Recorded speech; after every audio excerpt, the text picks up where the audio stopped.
بسم اللہ الرحمن الرحیم والصلاة والسلام علی رسولہ الکریم وعلی آلہ وصحبہ اجمعین، اما بعد۔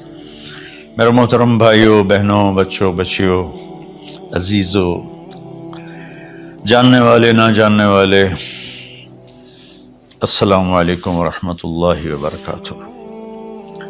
کچھ دنوں سے میں قرآن سے اللہ کی پسندیدہ ہستیاں کون ہیں، کہ اللہ کس کو پسند کرتا ہے، ولی دوست کو کہتے ہیں۔ تو اللہ کا دوست کون ہے؟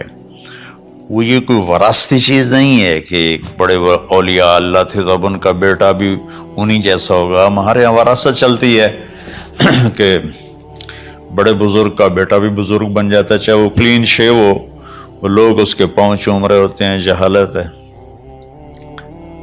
تو آج میں